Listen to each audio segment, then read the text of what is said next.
په سلامونو مو هرکلی کومه. زه خوشحاله یم چې له تاسو سره په یوه بله نوې ویډیو کې یم. که مو زموږ چینل تر اوسه پورې نه یې سبسکرایب کړی، چینل سبسکرایب کړئ یا ویډیو لایک او شیر کړئ درسره. لکه څرنګه چې تاسو ټول خبر یاست، په راتلونکي څو ورځو کې به د افغانستان او د ایرلینډ د لوب لړۍ پیل شي. دغه لوبې به په هندوستان کې ترسره کیږي. دغه لوبې به د فبروري میاشتې پر 21مه نیټه باندې پیل کیږي او د مارچ میاشتې تر 19مې نیټې پورې به دوام وکړي. افغانستان کرکټ بورډ نن د دغو لوبو لپاره خپلې لوبډلې اعلان کړي دي چې له ایرلینډ سره به 3 شلوریزې لوبې ترسره کیږي، 15 ورځنۍ لوبې او یوه هم ټیسټ لوبه. د شلوریزو لوبو لپاره افغانستان کرکټ بورډ 14 کسیزه لوبډله اعلان کړې ده. اصغر افغان د کپتان په توګه، عثمان غني، حضرت الله زازی، نجیب الله ترکی، سمیع الله شنواری، نجیب الله زدران، شفیق الله شفق، وکټ ساتونکی، محمد نبی ساخیل، راشد خان ارمان، کریم جنت، فرید ملک، سید شیرزاد، ضیا شریفی، مجیب زدران، ظاهر خان او شرف الدین اشرف. دا هغه لوبغاړي دي چې په شل اوریزو لوبو کې به لوبیږي. په شل اوریزو لوبو کې یې شهزاد محمدي ته چانس نه ده ورکړی.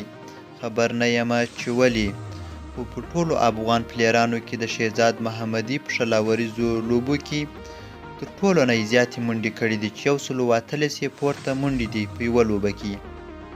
همدغه راز د 50 اوریزو لوبو سکواډ چې ده هغه بیا دغه لوبغاړي دي چې 22 لوبغاړو ته پکې چانس ورکړل سوی ده.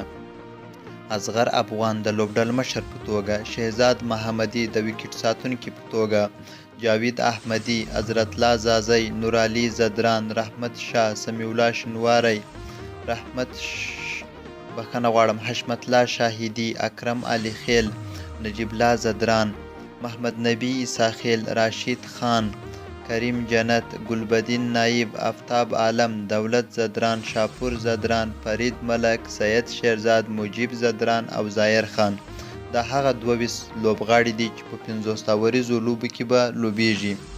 او همدغه راز د ټیسټ لوبې لپاره چې د افغانستان لپاره به 2مه ټیسټ لوبه یي چې د ایرلینډ په وړاندې ترسره کوي، او اولنۍ ټیسټ لوبه یې د هندوستان په وړاندې ترسره کړې وه چې افغانستان بایللې وه.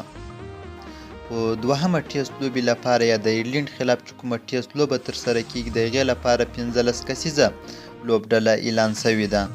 اصغر افغان د لوبډل مشر په توګه، شهزاد محمدي د وکټ ساتونکي په توګه، احسان جنت، جاوید احمدي، رحمت شاه زرموتی، ناصر جمال، حشمت الله شاهدي، اکرم علي خیل، محمد نبی ساخیل، راشد خان، وفادار مومند، یمین احمدزی، شرف الدین اشرف او وقار سلام خیل پکې شامل دي.